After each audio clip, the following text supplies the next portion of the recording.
बिस्मिल्लाहिर्रहमानिर्रहीम। अज़ीज़ तलबा व तालिबात, अल्लामा इकबाल साइंस कॉलेज गोजरा और आइडियल अल्लामा इकबाल गर्ल्स कॉलेज गोजरा की जो न्यू फर्स्ट ईयर की ऑनलाइन क्लासेस हैं उनके सिलसिले में फ़िज़िक्स का जो अगला लेक्चर है वो हम स्टार्ट करने लगे हैं। पिछला जो लेक्चर आपने देख लिया उसमें हमने मेजरमेंट्स का तज़किरा किया बहुत डिटेल में। अगर आपने सारा लेक्चर लिया है तो आपको मालूम है कि हमने काफ़ी उसमें मिसालें देखे, कॉन्सेप्चुअल काफ़ी लंबी चौड़ी बातें हमने की थी। उम्मीद है कि बहुत अच्छा समझ आ गया होगा। फिर भी कोई मसला, कोई परेशानी हो तो आप लोग इजीली ऑनलाइन रब्ता कर सकते हैं। आपको पता है व्हाट्सएप पे आपके लिए अवेलेबल है। लें जी, आज का बच्चों जो लेक्चर है, नोट्स मैं चाहूँगा प्लीज़ साथ खोल लें, आपका बहुत सा टाइम बचेगा। कई चीज़ें ख़ुद नोट करने में आप मुतवज्जो, उधर आपकी तवज्जो नहीं बटेगी कि आप ख़ुद नोट कर रहे हो, इधर भी पढ़ना उधर भी नोट करना। आपके पास नोट्स हैं तो आपका बहुत आसानी इंशाल्लाह रहेगी। लें जी, नोट्स पे फिर आप देखिए तो अगली जो हेडिंग है, और ज़रा गौर कीजिए, ये भी कुछ नई ऐसी नहीं है, ये भी आपकी जानी पहचानी सी चीज़ है। इंटरनेशनल सिस्टम ऑफ यूनिट्स पहले भी जानते हैं, ऐसा यूनिट्स कहते हैं इसको। फ़िज़िक्स में मुख्तलिफ़ जो पैमाइशी निज़ाम हैं, अभी पिछले लेक्चर में आपने जो लेक्चर मुकम्मल अगर लिया है तो हम कहीं बात ये कर रहे थे कि हमें एक पैमाइशी निज़ाम मेजरमेंट सिस्टम चाहिए होता है जिसमें प्रॉपर यूनिट्स साथ हों, ताकि हम अपनी पैमाइशों को रिकॉर्ड कर सकें, अपनी ऑब्ज़र्वेशंस रिकॉर्ड्स कर सकें, किसी और की ली गई ऑब्ज़र्वेशन के साथ अपनी पैमाइशों को कंपेयर कर सकें। ये सारी बड़ी डिटेल में बात हमने कर ली हुई है। और फ़िज़िक्स में जो पैमाइशी निज़ामों में सबसे कॉमन, जो इस वक्त पूरी दुनिया में सबसे ज़्यादा कॉमन है, वो ये पढ़ने जा रहे हैं, जो आप भी आगे यूज़ करेंगे फर्स्ट ईयर में भी, सेकंड ईयर में भी। पहले जो कुछ इसके तारफ़ी पॉइंट हैं जी, आपको पहले भी बहुत सी चीज़ों का ऑलरेडी पता है, मैट्रिक्स से हम दोहराते जाते हैं बच्चों। 1960 में पेरिस जो है, फ्रांस का जो शहर है, उसके पास एक मीटिंग हुई थी। किसकी मीटिंग हुई थी? एक तंजीम है, General Conference on Weights and Measures. Weights और मेजर्स, यही पैमाइशों के बारे में जनरल कॉन्फ्रेंस है। साइंसदान पूरी दुनिया के उसके मेंबर होते हैं और वो इकट्ठे होते हैं और मुख्तलिफ़ मीटिंगें उनकी होती रहती हैं। कुछ चंद सालों बाद उनकी मीटिंग बार बार होती हैं। वो आपस में बहुत सी इस तरह की चीज़ें डिस्कस करते हैं कि अब नए वक्त, नए ज़माने के लिहाज से कुछ तब्दीलियाँ अगर करनी पड़ें, साइंस को, फ़िज़िक्स को ज़्यादा आसानी से समझने के लिए, ज़्यादा आसानी से स्टडी करने के लिए, तो फ़लाँ हम मिल बैठ के कोई रूल रेगुलेशन तय कर लेते हैं, कुछ उनके ऊपर सारे चलेंगे तो कन्फ्यूजन नहीं होगी। अभी पिछले लेक्चर में मैं आपको बता रहा था कि कोई और बंदा एक एक्सपेरिमेंट करके रीडिंग लेता है, उसका अपना अलग निज़ाम हो पैमाइशों का, आपने ली कुछ और निज़ाम है, तो दोनों को बार बार आपस में एक दूसरे के साथ कंपैरिजन करने में मुश्किल आएगी, मसला बनेगा। और अगर मुश्तरका उसका भी वही निज़ाम हो, यूनिट्स का आपका भी वही, तो फिर बड़ी ईज़िली फिल फॉर रीडिंग्स का कंपैरिजन ज़्यादा आसानी से हो जाता है। तो इसीलिए पूरी दुनिया में ये आसानी से ये काम हो जाए, तो ये इन्होंने मिल बैठ के कुछ उसूल, कुछ वज़ा किए, कुछ रिवाज कुछ तय किए कि इन रिवाजों के ऊपर चलते हुए यूनिट्स को बयान किया करेंगे। मैंने लफ्ज़ रिवाज का इस्तेमाल किया है, रस्म, रिवाज, ताकि आसानियाँ हों, ताकि कन्वीनियंस हो, सहूलत हो, तो आसानी से पूरी दुनिया में मुख्तलिफ़ साइंसदान जो हैं एक दूसरे के साथ कम्युनिकेट कर सकें, साइंसी डाटा जो है आपस में शेयर कर सकें और उस पर बहस कर सकें। तो उसके लिए तो General Conference on Weights and Measures जब हुई थी तो उन्होंने इख्तियार किया, adopted a new measurement system, नया एक पैमाइशी निज़ाम इख्तियार किया, जिसको क्या कहते हैं? System international units. लफ्ज़ों की ये तरतीब असल में फ्रांस जो फ्रेंच लैंग्वेज है फ्रांस वालों की, असल में वो उसमें आती है। इंग्लिश में थोड़ा और जो लिखा हुआ है, इंग्लिश में इसको यूँ पढ़ेंगे तो इंटरनेशनल सिस्टम ऑफ यूनिट्स कहेंगे। बहरहाल वो फ्रांस में क्योंकि हुई थी तो उस वजह से ज़रा वो उनकी लैंग्वेज का एक वो इस्तेमाल किया गया तरीक़ाकार, तो उस वजह से सिस्टम इंटरनेशनल यूनिट्स कहा गया, यानी SI यूनिट्स, जिसको कॉमनली कहते हैं SI यूनिट्स। ये तो हो गया इसका बेसिक सा तारफ़। आगे बढ़ते हैं तो टाइप्स जो हैं SI यूनिट्स की जो आपस में तय की साइंसदानों ने, तो SI यूनिट्स की टोटल लिखा हुआ है जी 3 टाइप्स हैं, 3 किस्में, 3 काइंड्स हैं, जिनका ये आपके सामने नाम लिखा हुआ है। बेस यूनिट्स हैं, ये जो दरमियान वाली है सप्लीमेंट्री यूनिट्स। ये सप्लीमेंट्री का माना क्या होता है? तो ज़िमनी तौर पर कोई इजाफी चीज़ साथ किसी के अटैच हो तो कहते हैं जी सप्ली के तौर पर, सप्लीमेंट्री के तौर पर आई है। ये क्या मतलब है, ये क्या होती हैं, अभी यहाँ थोड़ी देर बाद बात करते हैं। मैंने जगह छोड़ी हुई है कुछ, यहाँ आपको लिख के कुछ चीज़ें समझानी है। तो बच्चों बेस यूनिट्स हैं, एसआई सिस्टम के अंदर एक ग्रुप यूनिट्स का, एक सप्लीमेंट्री यूनिट्स हैं और एक है डिराइव्ड यूनिट्स। इन दोनों से तो काफ़ी आपका पहले भी तारफ़ है कि बेस यूनिट्स होती हैं कुछ, और कुछ डिराइव्ड हैं जो उनसे बनती हैं, और ये जो दरमियान वाली है इसकी थोड़ी सी डिटेल में हमें बात करना होगी।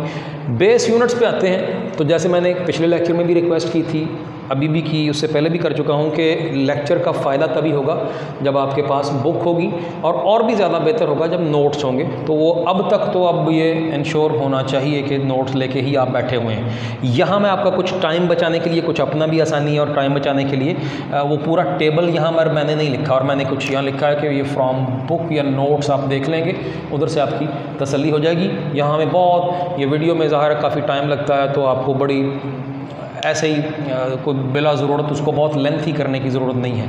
तो ये काम, ये चीज़ आप जब खोले बैठे हैं, नोट्स भी और किताब भी सामने, तो ये आपका इजीली हो जाएगा।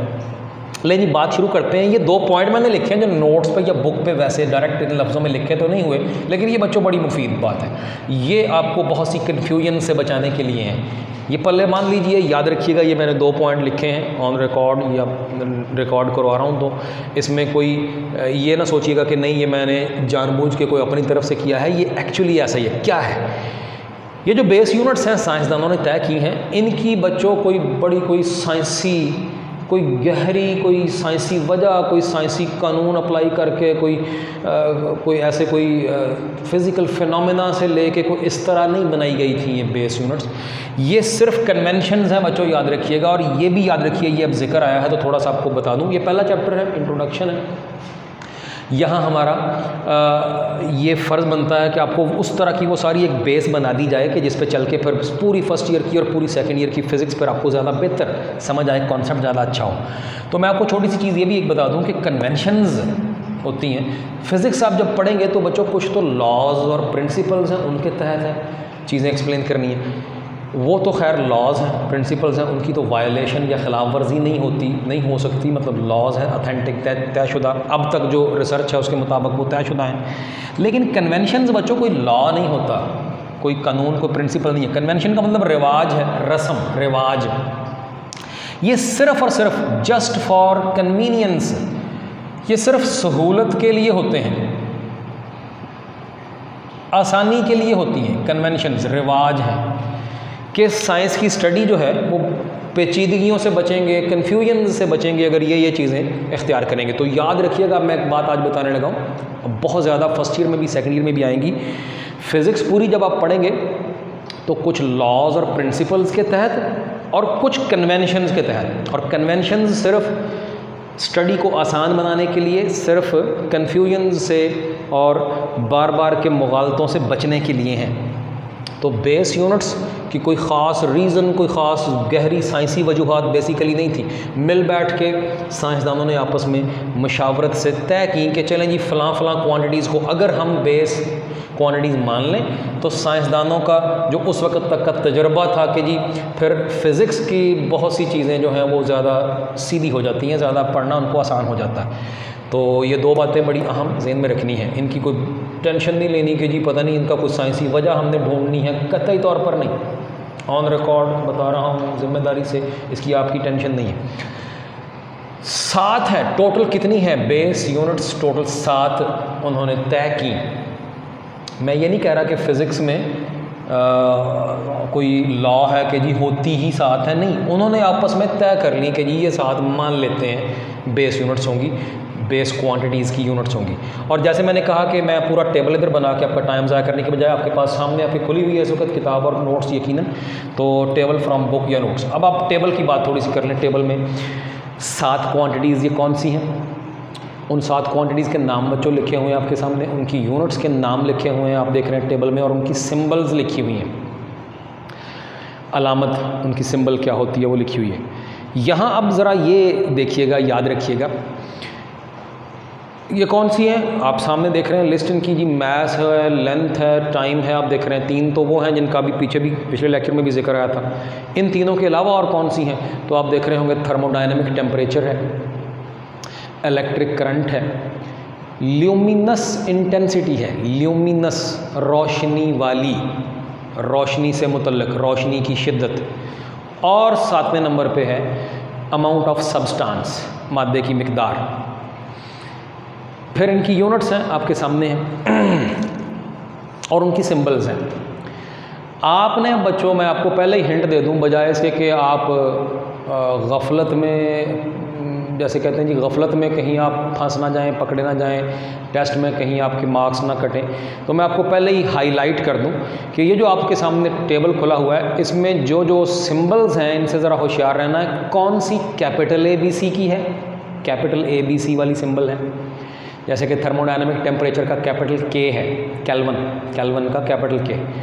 करंट का आप देख रहे हैं जी, देखें तो इलेक्ट्रिक करंट का एम्पियर है, जिसकी सिंबल आप कैपिटल A देख रहे हैं। और उसके अलावा जो बाकी हैं फिर वो तो मैस की आपको पता है, किलोग्राम है, वो स्मॉल k और g है साथ उसके। और लेंथ की आपको पता है कि यूनिट मीटर है, स्मॉल m से ज़ाहिर करेंगे। टाइम की सेकंड है, स्मॉल s से ज़ाहिर करेंगे। और भी जो आप देख रहे हैं, ल्यूमिनस इंटेंसिटी की कैंडला है, वो आप देख रहे हैं, CD। और कौन सा बच गया जी, थर्मोडायनेमिक टेम्परेचर भी हो गया है। अमाउंट ऑफ सब्सटेंस की मोल, स्मॉल MOL। यूँ याद रखिएगा, कैपिटल और स्मॉल इस तरह से याद रखना है, ये इस तरह से याद रखना है कि कैपिटल कौन सा होगा सिंबल और स्मॉल। ये अब मैंने सारे बयान भी कर दिए, टेबल आपने देख भी लिया, तो अभी जहन नशीन उम्मीद हो जाना चाहिए, कोई ऐसी पेचीदा लंबी चौड़ी बात नहीं है। काफ़ी है, ये तय की गई 7 टोटल बेस यूनिट्स तय की गई। आगे बढ़ते हैं जी, सप्लीमेंट्री यूनिट्स। बच्चों सप्लीमेंट्री यूनिट्स में हमने कुछ ऐसी चंद चीज़ें डिस्कस करनी हैं जिनके लिए मैंने ये खाली अभी जो छोड़ा हुआ है इधर वाला हिस्सा, मैं चाहता हूँ थोड़ा सा आपको सप्लीमेंट्री पढ़ाने से पहले कुछ चीज़ें, आपको कुछ बेसिक्स 1-2 चीज़ें बताऊँ जो आपको नॉलेज होगा तो फिर ये बातें समझनी आसान होगी। बच्चों एक होता है 2 डायमेंशनल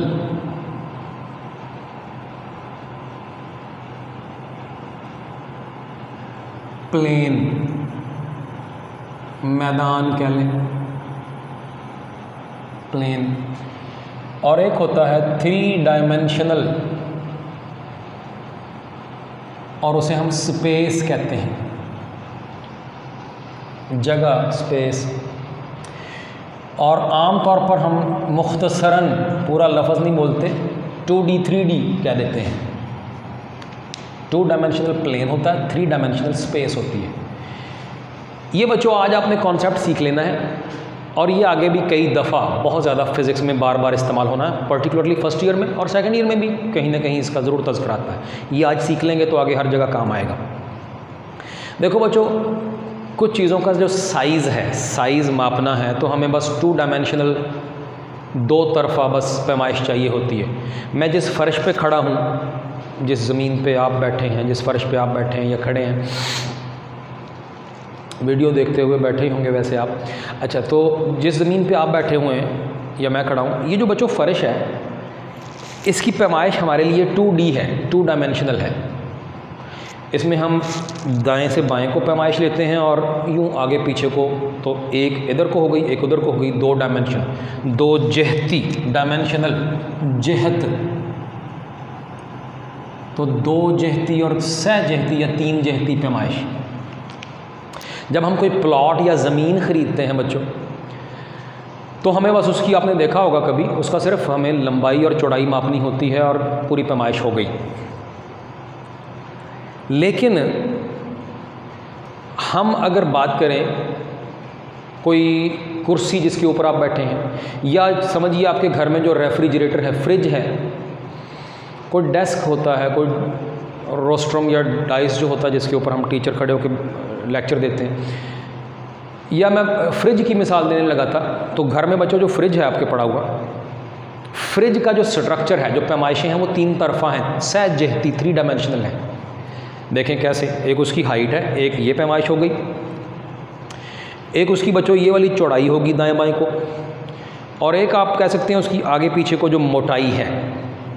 इंसान की जो बॉडी है, इसको भी आप इसी तरह से, किसी बंदे की हाइट कितनी है, उसकी दाएं से बाएं कंधे की उस बंदे का जिस्म चौड़ा कितना है, और ये जो पीछे से आगे को पैमाइश है ये हमारी मोटाई है। ये 3 तरफा पैमाइश है। अब फ्रिज ने जो जगह घेरनी है, रेफ्रिजरेटर ने, आप कहें जी बस वो 2 डायमेंशनल इलाका ही घेरेगा तो गलत बात है। वो 3 डायमेंशनल स्पेस घेरता है।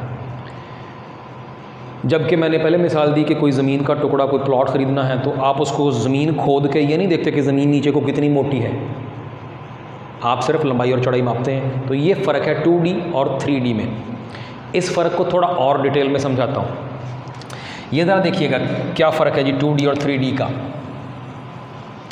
ये मैंने एक शक्ल, ये मैंने एक ज्योमेट्रिकल शेप इधर बनाई है, आपने पहचान ली होगी। ये स्क्वायर बनाया है मैंने। हम चारों की चारों बराबर हैं ऑलमोस्ट, तो स्क्वायर ही है। और अगर इस तरह कह लें तो आपको पता है ये रेक्टेंगल है। और ये मैंने स्क्वायर बनाया है। स्क्वायर हो या रेक्टेंगल हो, रेक्टेंगल भी चलिए रहने देते हैं। तो इनकी आप अगर पैमाइश करें तो बच्चों को 2D है। दाएं बाएं को कितना फैलाव है और ऊपर नीचे को कितना फैलाव है, ये मुकम्मल साइज़ समझ आ गया स्क्वायर का भी। और नीचे वाली क्या है भला, नीचे वाली क्या है, रेक्टेंगल। उसकी भी ये वाली पैमाइश एक तरफ की हो गई और ये वाली पैमाइश दूसरी तरफ की, तो दोनों ही 2D पैमाइश वाली चीज़ें हैं। लेकिन इनके अगेंस्ट मैं अब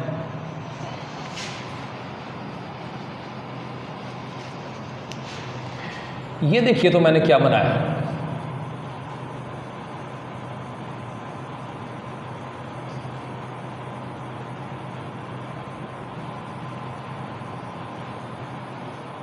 पहचाना जी? जी हाँ, आप इसको क्यूब बोलते हैं। और पता है हमारी अपनी ज़ुबान में क्या कहते हैं इसको, मकाब बोलते हैं। कभी शायद ये लफ्ज़ सुना हो। बहरहाल इंग्लिश मीडियम हम पढ़ रहे हैं तो क्यूब। बच्चों ज़रा फ़र्क तो देखिए इन दोनों में क्या है। स्क्वायर और क्यूब में क्या फ़र्क है? ये स्ट्रक्चर है 2D और ये वाला स्ट्रक्चर है 3D। यही जो मैं अभी आपको समझा रहा था। क्यूब जो है उसकी जो पैमाइशें हैं वो दाएं बाएं को भी है, वो ऊपर नीचे को भी है, और ये देखिए ये आगे पीछे को भी है। जैसे मैं अभी फ्रिज की मिसाल दी थी, रेफ्रिजरेटर की, उसकी मिसाल के मुताबिक ये भी समझना बड़ा आसान होगा आपके लिए। ये है जी फ़र्क। स्क्वायर की भी सारी साइडें आपस में बराबर ही होती हैं लेकिन वो 2D स्ट्रक्चर है। क्यूब की भी हर साइड दूसरी से बराबर होती है लेकिन वो 3D स्ट्रक्चर है। एक और मिसाल, मज़ीद कॉन्सेप्ट अच्छा करने के लिए एक और मिसाल देते हैं। ये देखिएगा ज़रा, ये बच्चों मैंने क्या बना दिया, सर्कल। ज़ाहिर मैं कंपस या प्रकार नहीं इस्तेमाल कर रहा, तो थोड़ा बहुत कोई कोना इसका आगे पीछे हो, इधर को निकल गया हो तो माफ़ फरमाइएगा। कोशिश की है कि गोल ही बने। ये जो सर्कल है जिसका चलिए ये रेडियस मैंने R कह दिया, O इसका सेंटर कह दिया। बच्चों ये जो सर्कल है ये कितना फैला है दाएं बाएं को और कितना फैला है ऊपर नीचे को, ये इसका पूरा साइज़ समझ आ गया। ये है सर्कल। चुनांचे मैं कहूँगा सर्कल भी 2 डायमेंशनल स्ट्रक्चर है। ये देखना तो ज़रा, अब ये मैंने एक चीज़ बनाई है,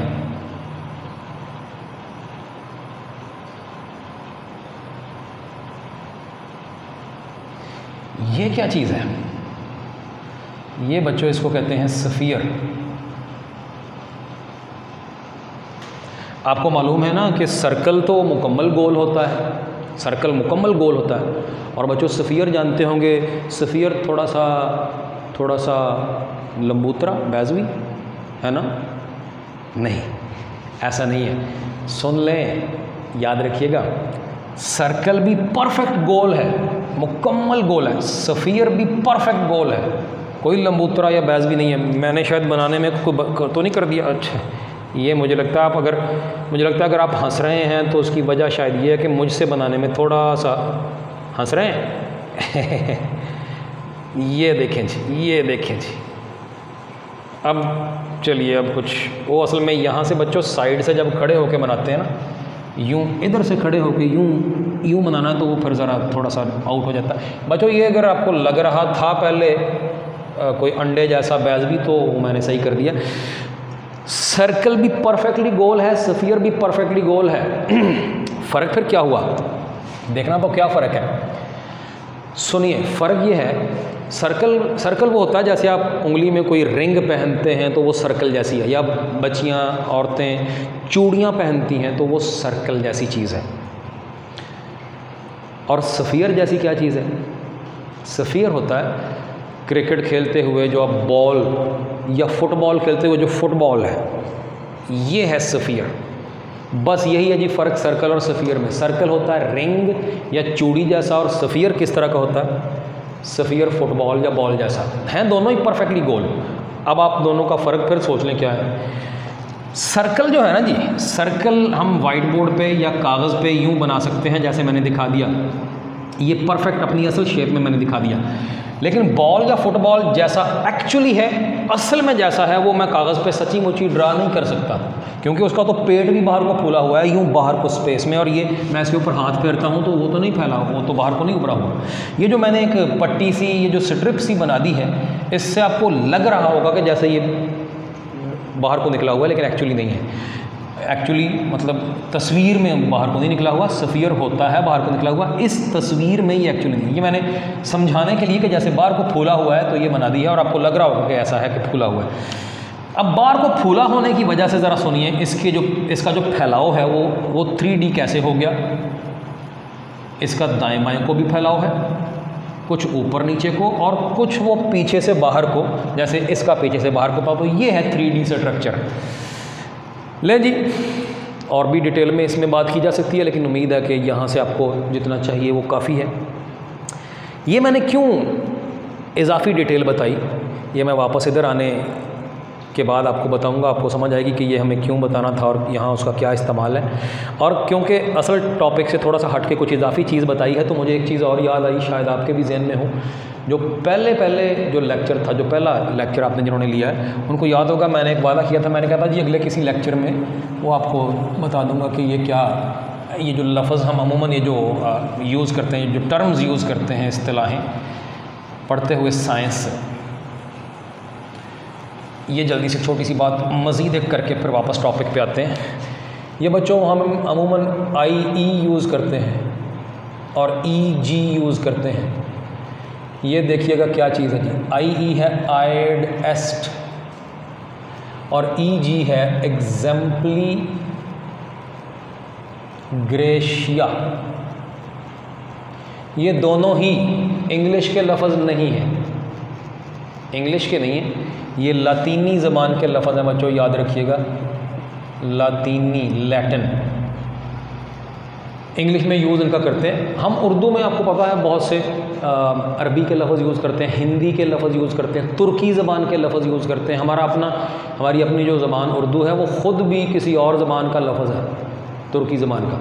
अपने टॉपिक पे वापस आते हैं, तो ये इंग्लिश के लफ्ज़ नहीं है, ये लैटिन के हैं, लातीनी ज़बान के कुछ इस तरह के लफ्ज़ इंग्लिश में इस्तेमाल हो जाते हैं। तो आयड एस्ट ये लातीनी लफ्ज़ है, इसको इंग्लिश में कहें तो कहेंगे दैट इज़।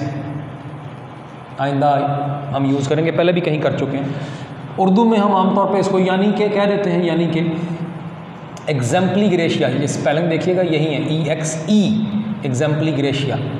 इसका मतलब इंग्लिश में कहेंगे तो फॉर एग्जाम्पल,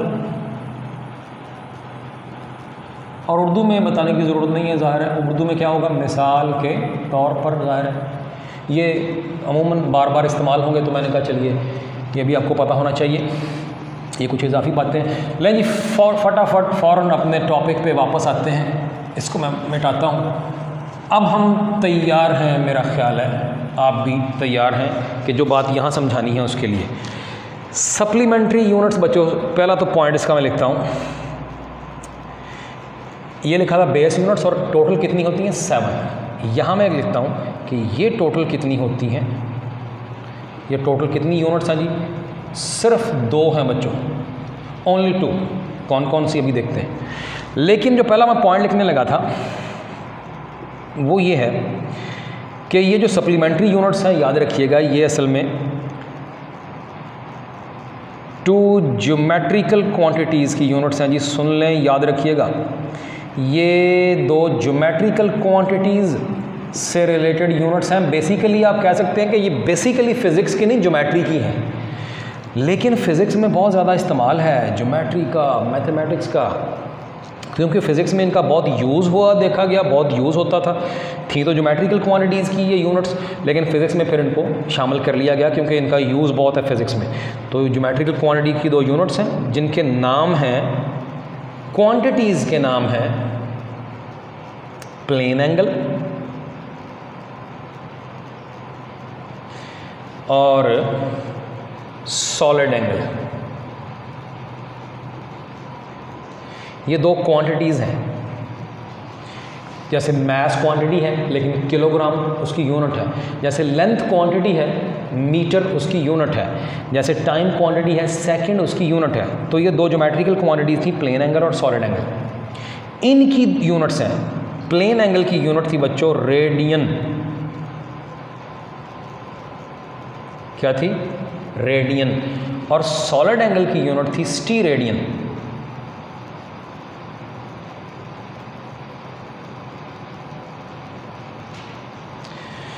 ये दो क्वांटिटीज़ और ये दो इन दोनों की यूनिट्स, ये हैं सप्लीमेंट्री एसआई यूनिट्स। और इनके बारे में आप नोट्स पे देख रहे होंगे क्या लिखा हुआ है, तारफ़ी पैरे में शुरू में ही लिखा हुआ है कि ये दो ज्योमेट्रिकल क्वांटिटीज़ की यूनिट्स हैं जो अभी तक General Conference on Weights and Measures, वो जिसका पीछे जिक्र आया था, इन्होंने अभी तक ये ना बेस या डिराइव्ड में, ना बेस में ना डिराइव्ड में अभी तक इनको शामिल नहीं किया।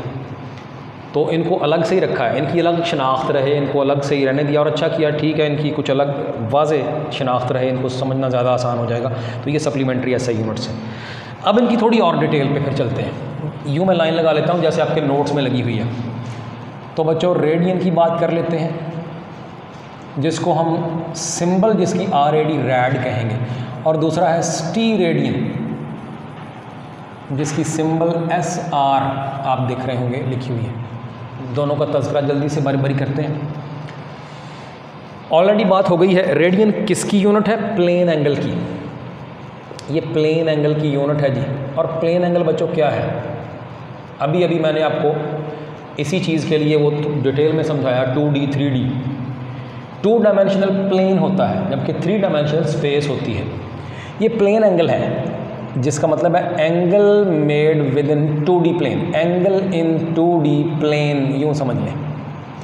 और ये बच्चों स्टीरेडियन जो यूनिट है ये किसकी है? ये है सॉलिड एंगल। सॉलिड का वैसे लफ्ज़ी मतलब तो ठोस होता है, यहाँ ये अलग एक इस्तिलाह के तौर पर इस्तेमाल हो रहा है। यहाँ ये असल में एक नाम है, एक इस्तिलाह इस्तेमाल की गई है, नाम रख दिया गया किसका?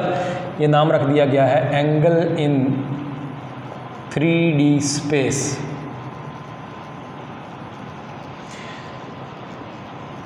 तो प्लेन एंगल मतलब angle in 2D plane, solid angle मतलब एंगल इन 3D स्पेस। और इनकी मैंने बताया ये यूनिट प्लेन एंगल की और ये यूनिट सॉलिड एंगल की। अब इनका थोड़ा सा मज़ीद थोड़ा सा कॉन्सेप्ट भी हो जाए। अभी बताया था सर्कल 2 डायमेंशन होता है, स्फीयर 3 डायमेंशन होता है। दो लाइनें यूँ वाइट बोर्ड पे मैंने बिछा दी हैं, वाइट बोर्ड का हिस्सा बन गई हैं। वाइट बोर्ड भी 2D स्ट्रक्चर है, यहाँ से देख रहे हैं हमारे सामने ये दाएं बाएं को फैला हुआ है और ऊपर नीचे को, ये 2 डायमेंशनल स्ट्रक्चर है। थोड़ी सी मोटाई तो है इसकी वैसे, लेकिन वो हमारे लिए मतलब हम जो इसको जिस हिस्सा हम देखते हैं इसका, आप जो क्लास में बैठ के देखते हैं वो 2D स्ट्रक्चर ही बेसिकली माना जाएगा। ये लाइनें 2D प्लेन में का हिस्सा हैं, ये दो लाइनें। इनका आपस का जो एंगल है इसी को प्लेन एंगल कहते हैं। ये वही है जो आम आप एंगल इस्तेमाल करते हैं, आम एंगल जितने भी आज तक जो भी आपने पढ़े वो सारे यही हैं। ये पहली दफ़ा देख रहे हैं और ये इसकी भी कोई ज़्यादा डिटेल नहीं है यहाँ आपके कोर्स में, सिर्फ हल्का सा यहाँ तारफ़ है, बाद में कहीं भी इसका जिक्र नहीं है। पूरी FSC में थोड़ा सा जितना जिक्र है हम भी उतना ही अपने आप को महदूद रखेंगे, हमें कोई एक्स्ट्रा डिटेल की ज़रूरत नहीं है, क्योंकि FSC में आपको ना पेपर में FSC के 90 टेस्ट में इसका मज़ीद कोई नहीं पूछी जानी, बस जितनी यहाँ है उतनी ही पूछी जानी है। अच्छा, ये तो हो गया प्लेन एंगल। ये वो यूजुअल आम एंगल है जिससे आप ऑलरेडी वाकिफ़ हैं, जो हम इस्तेमाल करते हैं। सारे एंगल जो आप तक पढ़े हैं वो सारे यही हैं, प्लेन एंगल। थोड़ी सी इसकी बात हो जाए, सॉलिड एंगल बच्चों क्या है? सॉलिड एंगल कुछ ऐसी चीज़ है कि जो सीधा सीधा इस लाइन से सीधा उधर को यूँ नहीं बनता। यहाँ प्लेन एंगल तो यूँ बनता है कि इस लाइन से उस लाइन की तरफ को ये प्लेन एंगल बन गया। सॉलिड एंगल बच्चों सीधा सीधा यहाँ से इधर को नहीं बनता, बल्कि यूँ मैं बाहर को मार्कर को फैला के और यूँ मैं घुमा रहा हूँ। अगर आप गौर किया हो आपने तो ये जैसे कॉनिकल शेप नहीं बनती, कौन सी जैसे बनती है, यूँ बाहर यूँ, ये जो बच्चों घुमाव में ये एंगल बना है, इसको सॉलिड एंगल इस्तिलाह टर्म इसकी जो बोली जाती है सॉलिड एंगल कहते हैं, angle in 3D space. 2D 3D का बड़ा अच्छा पीछे हमने, मेरा ख्याल है आपको समझ आ गई है, 2D 3D का फ़र्क समझ लिया है। तो यहाँ से सीधे अंदर वाइट बोर्ड के ऊपर रहते रहते ही उधर को गए हैं, तो ये जो एंगल खुला है ये 2D प्लेन में एंगल है, और वाइट बोर्ड के ऊपर अंदर बिछा बिछा ऊपर को नहीं बना, बल्कि यूँ बाहर को निकल के यूँ कोन की शक्ल में घुमाव में जो एंगल बना है बच्चों, ये है 3D स्पेस में बनने वाला एंगल, जिसको सॉलिड एंगल कहते हैं। बस आपके लिए इतनी डिटेल काफ़ी है, इससे ज़्यादा आपको नहीं पूछी जाएगी। बस फिर आगे बढ़ते हैं। तो रेडियन, अब हम 1 रेडियन क्या है, 1 रेडियन को डिफ़ाइन कैसे करते हैं वो हम देखने लगे। इसी डायग्राम में ही मैं थोड़ी सी इसको मुकम्मल यूँ कर देता हूँ। इसको ये मैंने एक सर्कल, इसके गिरदा गिर्द एक सर्कल खींच दिया, इसको सर्कल ही समझिएगा। अगर आपको थोड़ा सा अंडा सा फील हो तो माफ़ कीजिएगा, क्योंकि मैं प्रकार से नहीं बना रहा, ज़ाहिर है वो कंपस नहीं यूज़ कर रहा। लें जी, ये सर्कल मैंने बना दिया और इसके अंदर जो बना है यहाँ से यहाँ तक ये प्लेन एंगल है। सर्कल के दो रेडियाई, रेडियस की जमा, ये भी आर रेडियस, ये भी आर रेडियस, सर्कल के जो 2 रेडियाई का आपस में बना वो है प्लेन एंगल। ये सर्कल का सेंटर O पॉइंट कह दिया, इस पॉइंट को मैंने A कह दिया, यहाँ जो मिलता है इसको B कह दिया, ये सर्कल है। अब बच्चों मैं इस कोण को भी अगर ये इसको मुकम्मल कर दूँ, इस कॉनिकल जो मैंने एक एंगल डिफ़ाइन किया था कॉनिकल इलाके में, जिसको मैंने सॉलिड एंगल या एंगल इन 3D स्पेस कहा है, उसके गिरदा गिर्द भी मैंने एक और स्ट्रक्चर ये बना दिया। और अब ज़रा उम्मीद है अगर आप गौर कर रहे हैं, सोच रहे हैं, तो आपके ज़हन में फ़ौरन ज़रूर आया होगा, आना चाहिए कि ये तो एंगल सीधा सीधा यूँ ऊपर को यूँ वाइट बोर्ड के ऊपर बिछा हुआ यूँ इधर ही बना था, ये बाहर को निकल के यूँ घूम के कॉनिकल शेप में बना है। तो जो बाहर को निकल के बना है तो फिर बाहर को उभरा हुआ तो सर्कल नहीं होता। उम्मीद है मेरा पॉइंट आपके ज़हन में आ गया। ये अगर था सर्कल, ज़ाहिर है जो कि 2D स्ट्रक्चर है, बात पीछे हो चुकी है, 2D स्ट्रक्चर है। और ये बच्चों मैंने क्या ड्रा किया है, फिर ये मैंने सफ़ियर यकीनन ड्रा किया है, जो कि हम पीछे बात कर चुके हैं, 3D स्ट्रक्चर है, 3 डायमेंशनल स्ट्रक्चर। और ये वाला इसका वो एंगल जिसकी मैं बात कर रहा हूँ, सॉलिड एंगल। लेकिन जी अब दोनों की डेफिनेशन करनी है। 1 रेडियन कौन सा एंगल हुआ करता है और किसको हम 1 स्टीरेडियन बोलेंगे, कौन सा सॉलिड एंगल 1 स्टीरेडियन वैल्यू का होगा और कौन सा प्लेन एंगल 1 रेडियन वैल्यू का होगा। जल्दी से ज़रा डेफिनेशन करते हैं। इसकी भी डेफिनेशन आपके पास सामने है, नोट्स खुले हुए, और बहुत ज़रूरी है, लाजमी है, मैं फिर दोहराऊँ, जब लेक्चर ले रहे हो तो नोट सामने खुले हों, सामने आपके इस वक्त मौजूद है। लेकिन जी मैं डिफ़ाइन करने लगा हूँ, 1 रेडियन को डिफ़ाइन करने लगा हूँ। देखें मैंने क्या लिखा, it is the plane angle made at the centre of a circle. ये वो प्लेन एंगल है जो कहाँ बना, सर्कल के सेंटर पे। किसने बनाया, बाई एन आर्क। आर्क, ये जो A से B तक ये जो गोलाई में ये वाली जो लाइन है इसको आर्क कहते हैं। उर्दू में अगर कुछ याद हो किसी को, उर्दू में आर्क जो होती है उसको कॉस कहते हैं। साथ साथ थोड़ा सा कोई हर्ज नहीं है, हमारी उर्दू भी हमारी कौमी ज़बान है, तो लफ्ज़ों का कम से कम इस्तिलाहों का पता होना चाहिए। कोई बुरी बात नहीं है कि इसमें कि जी हमें उर्दू पढ़ा रहे हैं, नहीं, आपको इसका भी पता हो, इंग्लिश ही है, आपको पता है हम पढ़ रहे हैं, लेकिन ये भी कॉस या आर्क। तो ये जो आर्क है AB, इसकी बात हो रही है। फिर से आते हैं, क्या है 1 radian, it is the plane angle. ये वो वाला प्लेन एंगल है जो कहाँ बना, made at the centre of a circle. Circle के सेंटर पे ये वाला इस जगह बन रहा है। किसने बनाया, इस आर्क ने पीछे को जाके यहाँ, इस आर्क ने खुल के, इस आर्क, ये आर्क इतनी खुली के पीछे जो एंगल बनाया ये होगा 1 रेडियन।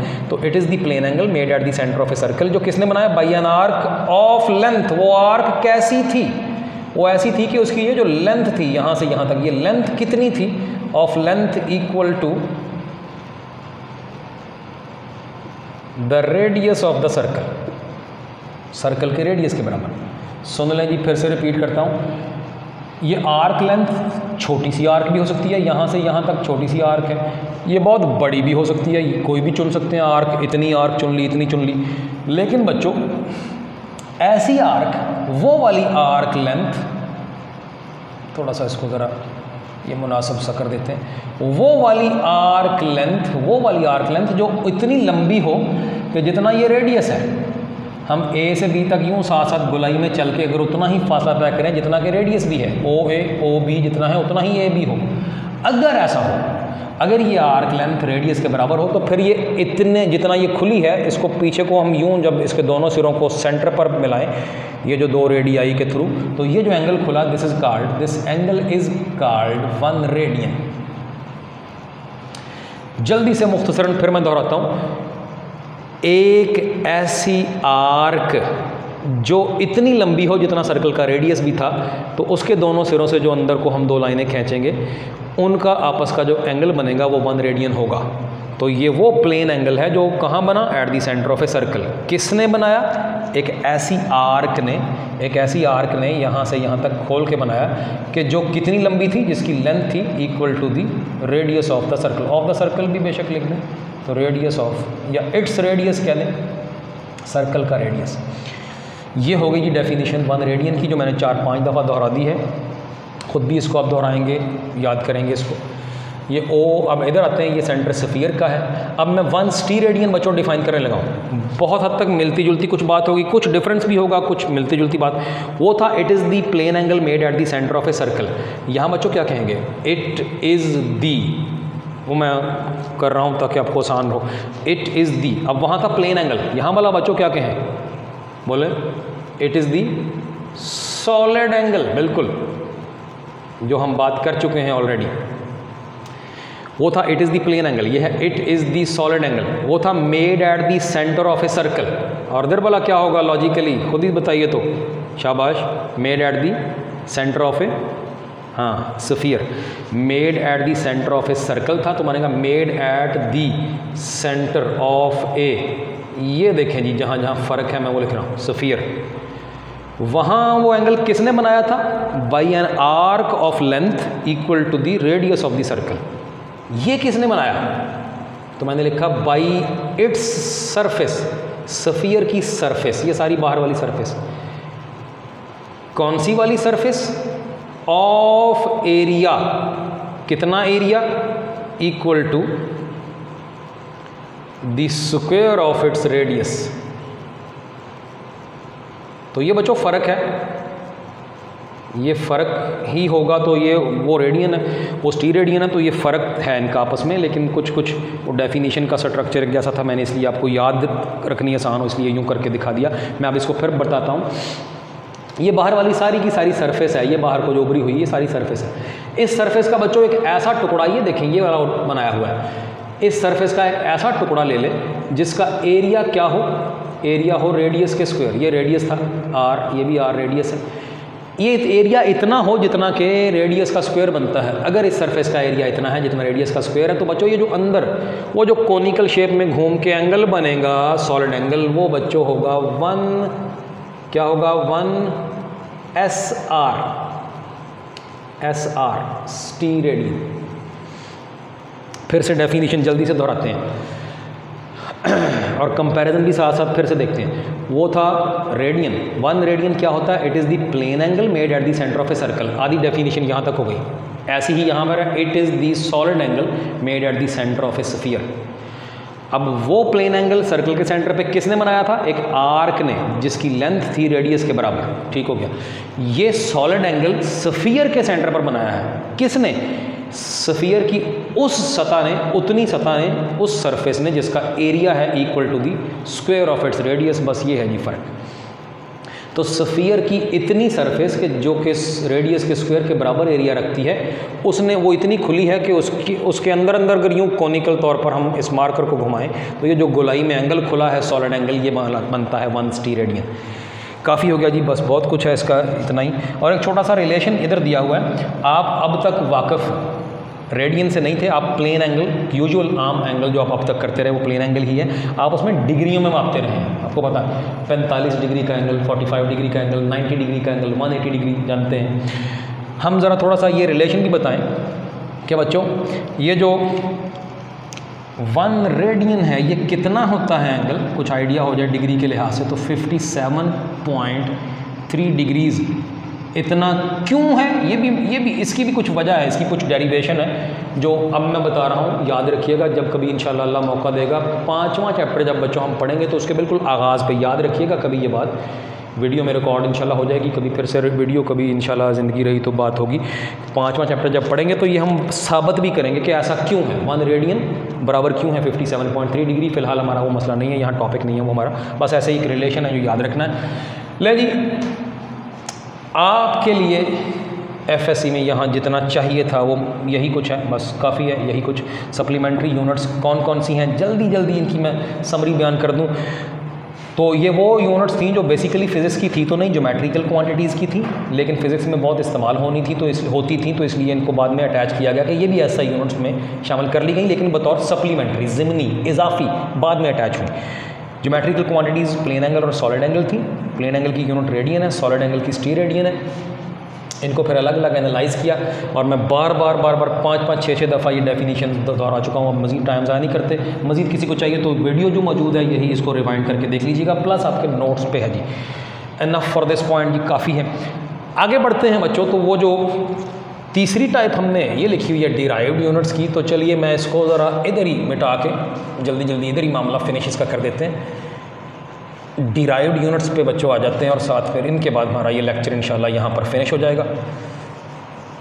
डिराइव्ड यूनिट्स में मुझे को बहुत ज़्यादा कोई कॉन्सेप्ट देने के लिए को मुझे लगता है कि इतना ज़ोर लगाने की ज़रूरत नहीं है जितना शायद यहाँ मेरा लगा है। आपने अगर गौर किया या वीडियो देखिएगा तो उम्मीद है कि आपको पता चलेगा हमने यहाँ जितना ज़ोर लगाया यहाँ वो ज़रूरत नहीं है। क्यों नहीं है, ये बात फिर वही है जो यहाँ मैट्रिक वाली ही बात है, कोई नई बात नहीं करने लगे।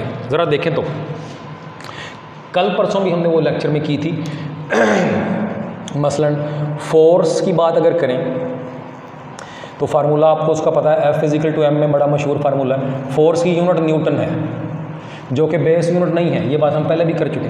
तो मैस जो है वो आपको पता है, उसकी यूनिट क्या है, किलोग्राम, ये आप जानते हैं, मैट्रिक में ये सारी बातें की हुई हैं। एक्सेलरेशन की यूनिट आपको पता है क्या है, जी हाँ, मीटर पर सेकंड स्क्वायर। मिल के क्या बनी, तो हम कह सकते हैं कि हम लिख सकते हैं 1 न्यूटन बराबर होता है 1 किलोग्राम मीटर पर सेकंड स्क्वायर। बस जी यही तो है वो कॉन्सेप्ट के पता चल गया कि फोर्स की यूनिट जो है वो असल में मैस की यूनिट यानी किलोग्राम, लेंथ की यूनिट यानी मीटर, टाइम की यूनिट यानी सेकंड, इनके मिलने से बनी, इनसे निकली, इनसे डिराइव हुई। डिराइव्ड का मतलब उर्दू में, उर्दू लफ्ज़ क्या, अभी तक हम और भी पीछे लफ्ज़ बोल चुके हैं उर्दू के कई, तो उर्दू का लफ्ज़ है माखूज़, अख़ज़ की गई, निकाली गई। तो हम कहेंगे न्यूटन जो है वो इन तीनों में से अख़ज़ शुदा है, डिराइव्ड यूनिट है। तो फोर्स एक डिराइव्ड क्वांटिटी है और उसकी जो यूनिट है वो इन बेस यूनिट्स में से डिराइव्ड है, इस तरह से बनी। ये भी आपके पास टेबल मौजूद है, सारा बेशक मैं ना भी बयान करूं, टाइम ज़रूरत नहीं है इतना ज़ाया करने की। आपके नोट्स में, आपकी बुक में ये टेबल मौजूद है। फोर्स के अलावा और भी हैं, मसलन ऐसे ही वर्क है।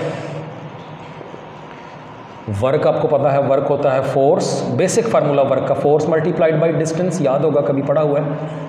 तो फोर्स की अभी हमने ये यूनिट बच्चों निकाली है। वैसे तो चलिए डायरेक्ट पहले न्यूटन लिख लेते हैं। डिस्टेंस की आपको पता है मीटर है, वर्क की आपको पता है जूल कहते हैं उसको, लेकिन जूल खुद इन दोनों का कम्बिनेशन है, न्यूटन और मीटर का। मज़ीद और भी इसको न्यूटन खुद, क्योंकि वो देखिए किलोग्राम मीटर पर सेकंड स्क्वायर है, मैंने न्यूटन की जगह वो लिखा और ये वाला मीटर वैसे ही साथ आ गया।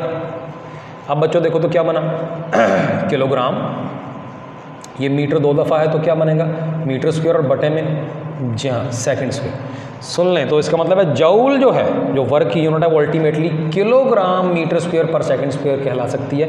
यानी फिर से वर्क की यूनिट भी साबित हमने कर दी कि इनके मिलने से बनी, इनसे अख़ज़ हुई, ये भी डिराइव्ड है। ये 2 मिसालें मैंने दे दी हैं। अगला जो पूरा टेबल है अब ये आपके लिए है, ये आपने ख़ुद भी करना है ताकि आपको भी कॉन्फिडेंस आए, आप भी इसकी प्रैक्टिस करेंगे। सिर्फ एक इस टेबल में एक लास्ट वाला पॉइंट है, उसकी छोटी सी बात मैं जल्दी से कर दूं कि हमने वो जो बात कर ली थी यहाँ पे, बेस यूनिट्स, कोई इनका कोई साइंसी थ्योरी से कोई वजह नहीं निकली इनकी, मैंने आपको बड़ा वाज़ेह समझा दिया। ये कन्वेंशन है, कन्वीनियंस के लिए हैं, सहूलत के लिए हैं। इनके सिर्फ और सिर्फ कुछ कन्वेंशंस होती हैं, मैंने बताया फिज़िक्स में, जो सिर्फ हमारी स्टडी को आसान बनाने के लिए, ताकि कन्फ्यूजन्स ना हो, सेम कोई दो बंदे सेम ऑब्जर्वेशन सेम तरीके से लें तो सेम यूनिट्स हों, सारा कुछ इस तरह, सिर्फ ये आपस में बहस करके उन्होंने तय की थी। ये बात पहले भी हो गई है। अब जब ये तय कर लिया आपस में कि आसानियाँ रहेंगी कुछ, वो क्या आसानियाँ क्यों हैं कैसे हैं, वो भी बहुत अगली बातें हैं, वो फिर वहाँ बाद में अगली डिटेल्स हैं। लेकिन यहाँ चैप्टर 1 की हद तक हमें सिर्फ इतना ही चाहिए कि बस उन्होंने जब तय कर लिया कि वो जो 7 बेस यूनिट्स हैं उनमें से एक आपको याद होगा करंट था, करंट की यूनिट थी एम्पियर जहाँ। तो फिर बज़ाहिर देखने में हम जो आमतौर पे फार्मूला यूज़ करते हैं I = Q/T, याद होगा ये कहीं यूज़ किया हुआ है। करंट होता है चार्ज पर unit time, charge flowing through a circuit पर यूनिट टाइम, ये फार्मूला आपका देखा हुआ है। अब जब करंट बेस यूनिट तय कर लिया तो फिर हम इस फार्मूले को यूँ बच्चों बनाएंगे, T ऊपर ले जाएं, उधर जाके मल्टीप्लाई हो गया। चार्ज की यूनिट पता है कूलम, करंट की जी हाँ पढ़िए एम्पियर, और टाइम की सेकंड। ये चीज़ एक ख़ास ज़हन में रखनी है कि कूलम डिराइव्ड है, एम्पियर जो है वो आ चुकी है बेस यूनिट्स में, वो तय हो गया। अब एम्पियर फिर जो है वो बेस यूनिट्स में से है, सेकंड हमें ऑलरेडी पता है बेस यूनिट्स में से है। कूलम डिराइव्ड है एम्पियर और सेकंड में, ये है एम्पियर सेकंड। और आपने शायद गौर किया हो कि ये मैंने थोड़ा सा स्पेस छोड़ी है, इकट्ठे यूं करके नहीं लिख दिया, वो एज पढ़ा जाना था। एक तो ये वजह, और दूसरी एक वजह और भी है जो अब अगले लेक्चर में हमने बयान करनी है। अगला लेक्चर इंशाल्लाह इन्हीं चीज़ों के बारे में होगा। काफ़ी है जी इतना, बस ठीक है, आज का लेक्चर भी ख़त्म हुआ। नेक्स्ट इंशाल्लाह ज़िंदगी रही तो फिर मुलाकात होगी। Thank you.